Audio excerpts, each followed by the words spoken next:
Friends, ಹೇಗಿದ್ದೀರಾ ಎಲ್ಲರೂ? I hope ಎಲ್ಲರೂ ಚೆನ್ನಾಗಿದ್ದೀರಾ ಅಂದ್ಕೊತೀನಿ. ಇವತ್ತು ದೋಸೆಗೆ, ಚಪಾತಿಗೆ, ರೊಟ್ಟಿಗೆ, ಇಡ್ಲಿಗೆ ಎಲ್ಲದಕ್ಕೂ ಸೂಪರ್ ಕಾಂಬಿನೇಷನ್ ಆಗಿರುವಂಥ ಅವರೆಕಾಳು ಚಾಪ್ಸ್ನ ಹೇಗೆ ಮಾಡೋದು ಅಂತ ನೋಡೋಣ. ಈಗ ಮೊದಲಿಗೆ ನಾನು ಸ್ಟವ್ ಮೇಲೆ ಒಂದು ಕುಕ್ಕರ್ನ ಇಟ್ಕೊಂಡಿದ್ದೀನಿ. ನಿಮ್ಮೆಲ್ಲರಿಗೂ ಈ ವಿಡಿಯೋ ಇಷ್ಟ ಆದರೆ ಲೈಕ್ ಮಾಡಿ, ಶೇರ್ ಮಾಡಿ, ಹಾಗೆ ಸಬ್ಸ್ಕ್ರೈಬ್ ಮಾಡ್ಕೊಳ್ಳೋದನ್ನ ಮರಿಬೇಡಿ. ನಾನು ಎಣ್ಣೆನ ಸೇರಿಸ್ಕೊತಾ ಇದ್ದೀನಿ. ಒಂದು 2 ಸ್ಪೂನ್ ಆಗುವಷ್ಟು ಎಣ್ಣೆನ ಸೇರಿಸ್ತಾ ಇದ್ದೀನಿ. ನಿಮ್ಮ ಮನೇಲಿ ಯಾವುದು ಅಡುಗೆ ಎಣ್ಣೆ ಇರುತ್ತೋ ಅದನ್ನು ಯೂಸ್ ಮಾಡ್ಬೋದು. ಅದಾದಮೇಲೆ ಒಂದು 2 ಮೀಡಿಯಮ್ ಸೈಜ್ ಈರುಳ್ಳಿನ ಸೇರಿಸ್ತಾ ಇದ್ದೀನಿ. ಸಣ್ಣದಾಗಿ ಕಟ್ ಮಾಡಿರೋ ಅಂಥ ಈರುಳ್ಳಿನ ಸೇರಿಸಿದ್ದೀನಿ.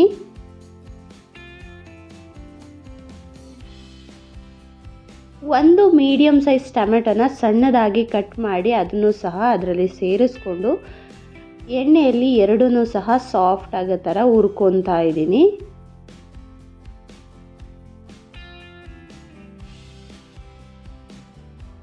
ತುಂಬ ಈಸಿಯಾಗಿ ಮಾಡಿಕೊಳ್ಳುವಂಥ ರೆಸಿಪಿ ಇದು. ಅದಾದಮೇಲೆ ಒಂದು ದೊಡ್ಡ ಕಪ್ಪಲ್ಲಿ 1 ಕಪ್ ಆಗುವಷ್ಟು ಅವರೆಕಾಳನ್ನು ಹಾಕ್ತಾ ಇದ್ದೀನಿ. ಅದನ್ನು ಸಹ ಈರುಳ್ಳಿ ಟೊಮೆಟೊ ಜೊತೆ ಸೇರಿಸಿ ಮಿಕ್ಸ್ ಮಾಡ್ಕೊತಾ ಇದ್ದೀನಿ. ಮತ್ತು ಉಪ್ಪು, ರುಚಿಗೆ ತಕ್ಕಷ್ಟು ಉಪ್ಪನ್ನ ಸೇರಿಸಿ ಒಂದು 2ರಿಂದ 3 ನಿಮಿಷ ಬೇಯಿಸ್ಕೋಬೇಕಾಗತ್ತೆ. ಅದು ಉಪ್ಪೆಲ್ಲ ಕಾಳಿಗೆ ಹಿಡಿಬೇಕು, ಆ ಥರ ಬೇಯಿಸ್ಕೋಬೇಕು. ಅದಾದಮೇಲೆ ಒಂದು ಮಸಾಲೆನ ರೆಡಿ ಮಾಡ್ಕೊಳ್ಳೋಣ. ಈ ಅವರೆಕಾಳು ಚಾಪ್ಸ್ಗೆ ನಾನು ಒಂದು ಮಿಕ್ಸಿ ಜಾರ್ನ ತೊಗೊಂಡು ಅದಕ್ಕೆ ಒಂದು ಅರ್ಧ ಸ್ಪೂನ್ ಆಗುವಷ್ಟು ಮೆಣಸು, ಚಕ್ಕೆ, ಒಂದು 2 ಪೀಸು ಲವಂಗ, ಒಂದು 3ರಿಂದ 4 ಸೇರಿಸ್ಕೊಂಡಿದ್ದೀನಿ. ಅದಾದಮೇಲೆ ಖಾರಕ್ಕೆ ಎಷ್ಟು ಬೇಕೋ ಅಷ್ಟು ಹಸಿರು ಮೆಣಸಿನ್ಕಾಯಿನ ಹಾಕ್ತಾಯಿದ್ದೀನಿ. ಅದಾದಮೇಲೆ ಬೆಳ್ಳುಳ್ಳಿನ ಸೇರಿಸ್ತಾ ಇದ್ದೀನಿ. ಒಂದು 10 ಎಸಳು ಬೆಳ್ಳುಳ್ಳಿನ ಸೇರಿಸಿದ್ದೀನಿ. ಮತ್ತು ಶುಂಠಿ ಒಂದು ಅರ್ಧ ಇಂಚ್ ಆಗುವಷ್ಟು, ಮತ್ತು ಒಂದು ಅರ್ಧ ಕಪ್ ಆಗುವಷ್ಟು ಹಸಿ ತೆಂಗಿನಕಾಯಿನ ಸೇರಿಸಿದ್ದೀನಿ. ಮತ್ತು ಒಂದು ಅರ್ಧ ಹಿಡಿ ಆಗುವಷ್ಟು ಕೊತ್ತಂಬರಿ ಸೊಪ್ಪನ್ನು ಸಹ ಸೇರಿಸಿ ನೀರನ್ನು ಸೇರಿಸಿ ಚೆನ್ನಾಗಿ ನುಣ್ಣಗೆ ರುಬ್ಕೋಬೇಕಾಗತ್ತೆ. ಚೆನ್ನಾಗಿ ರುಬ್ಕೊಂಡು ಎತ್ತಿಟ್ಕೊಂಡಿದ್ದೀನಿ. ಇನ್ನೊಂದು ಕಡೆ ಕಾಳು ಮತ್ತು ಈರುಳ್ಳಿ ಮತ್ತು ಟೊಮೆಟೊ ಎಲ್ಲ ಒಂದು ಕಡೆ ಬೇಯ್ತಾ ಇತ್ತಲ್ಲ, ಅದನ್ನು ಸಹ ಚೆನ್ನಾಗಿ ಬೇಯಿಸ್ಕೊಂಡ್ಮೇಲೆ ಒಂದು 2ರಿಂದ 3 ನಿಮಿಷ ಬೇಯಿಸಿದ್ರೆ ಸಾಕು ಎಣ್ಣೆಯಲ್ಲಿ. ಅದಾದಮೇಲೆ ರುಬ್ಬಿರೋ ಅಂಥ ಮಸಾಲೆನ ಅದಕ್ಕೆ ಸೇರಿಸ್ಕೊತಿದ್ದೀನಿ.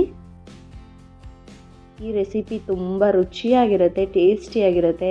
ನೀವು ಯಾವುದೇ ದೋಸೆ, ಚಪಾತಿ, ರೊಟ್ಟಿ, ರೈಸಿಗೆ ಮತ್ತು ಇಡ್ಲಿಗೆಲ್ಲ ತುಂಬ ಚೆನ್ನಾಗಿ ಕಾಂಬಿನೇಷನ್ ಆಗುತ್ತೆ. ಮತ್ತು ಇದಕ್ಕೆ ಕರಿಗೆ ಎಷ್ಟು ನೀರು ಬೇಕೋ ಅಷ್ಟು ನೀರನ್ನು ಹಾಕ್ಕೋಬೇಕಾಗುತ್ತೆ. ನೋಡಿಕೊಂಡು ನೀರನ್ನು ಹಾಕ್ಕೋಬೇಕಾಗತ್ತೆ. ತುಂಬ ಗಟ್ಟಿಯಾಗಿ ಬೇಕು ಅಂತಂದರೆ ಹಾಗೇನೂ ಮಾಡ್ಕೋಬೋದು. ಇಲ್ಲ ಸ್ವಲ್ಪ ತೆಳುವಾಗಿರಲಿ ಅಂದರೆ ಸ್ವಲ್ಪ ನೀರನ್ನು ಸೇರಿಸ್ಕೊಂಡು ಕನ್ಸಿಸ್ಟೆನ್ಸಿನ ನೋಡಿಕೊಂಡು ನೀರನ್ನು ಸೇರಿಸಿ ಒಂದು ಕುದಿ ಬಂದ ಮೇಲೆ ಲಿಡ್ಡನ್ನ ಕ್ಲೋಸ್ ಮಾಡಬೇಕಾಗತ್ತೆ. ಕೊನೆಯಲ್ಲಿ ಬೇಕಿದ್ರೆ ನಿಮಗೆ ರುಚಿ ನೋಡಿಕೊಂಡು ಉಪ್ಪು ಅಥವಾ ಖಾರನ ಸೇರಿಸ್ಕೋಬೋದು. ಈಗ ಲಿಡ್ಡನ್ನ ಕ್ಲೋಸ್ ಮಾಡ್ತಾ ಇದ್ದೀನಿ. 2ರಿಂದ 3 ವಿಜಿಲ್ನ ತೊಗೊಂಡ್ರೆ ಸಾಕಾಗುತ್ತೆ. ಇದು ವಿಜಿಲ್ ತಣ್ಣಗಾದಮೇಲೆ ನಾನು ರೆಡಿಯಾಗಿರುವಂಥ ಅವರೆಕಾಳು ಚಾಪ್ಸ್ನ ತೋರಿಸ್ತಾ ಇದ್ದೀನಿ. ತುಂಬ ರುಚಿಯಾಗಿರುತ್ತೆ. ನಿಮಗೆ ಕೊನೆಯಲ್ಲಿ ಬೇಕು ಅನಿಸಿದ್ರೆ ಒಂದು ಅರ್ಧ ನಿಂಬೆಹಣ್ಣು ಸೇರಿಸಿದ್ರೆ ಟೇಸ್ಟು ತುಂಬ ಚೆನ್ನಾಗಿರುತ್ತೆ. ಇಲ್ಲ ನಿಂಬೆಹಣ್ಣು ಬೇಡ ಅಂದರೆ ಸ್ಕಿಪ್ ಮಾಡ್ಬೋದು, ಹಾಗೇನೂ ಸಹ ಚೆನ್ನಾಗಿರುತ್ತೆ. ನಾನು ರೊಟ್ಟಿ ಜೊತೆ ಸರ್ವ್ ಮಾಡಿಕೊಂಡಿದ್ದೆ. ಟೇಸ್ಟ್ ಮಾತ್ರ ಸೂಪರಾಗಿತ್ತು. ನಿಮ್ಮೆಲ್ಲರಿಗೂ ಈ ವಿಡಿಯೋ ಇಷ್ಟ ಆಯಿತು ಅಂದ್ಕೊತೀನಿ. ಇಷ್ಟ ಆದರೆ ಲೈಕ್ ಮಾಡಿ, ಶೇರ್ ಮಾಡಿ, ಹಾಗೆ ಸಬ್ಸ್ಕ್ರೈಬ್ ಮಾಡ್ಕೊಳ್ಳೋದನ್ನ ಮರಿಬೇಡಿ. ಸಬ್ಸ್ಕ್ರೈಬ್ ಮಾಡಿಕೊಂಡು ಪಕ್ಕದಲ್ಲಿರೋ ಬೆಲ್ಲೈಕನ್ನ ಸಹ ಕ್ಲಿಕ್ ಮಾಡಿ ಆಲ್ ಅಂತ ಕೊಡಿ. ನಾನು ಮಾಡೋ ಎಲ್ಲ ವಿಡಿಯೋ ನೋಟಿಫಿಕೇಷನ್ ನಿಮಗೆ ಮೊದಲು ಬರುತ್ತೆ. Thank you for watching. Bye bye.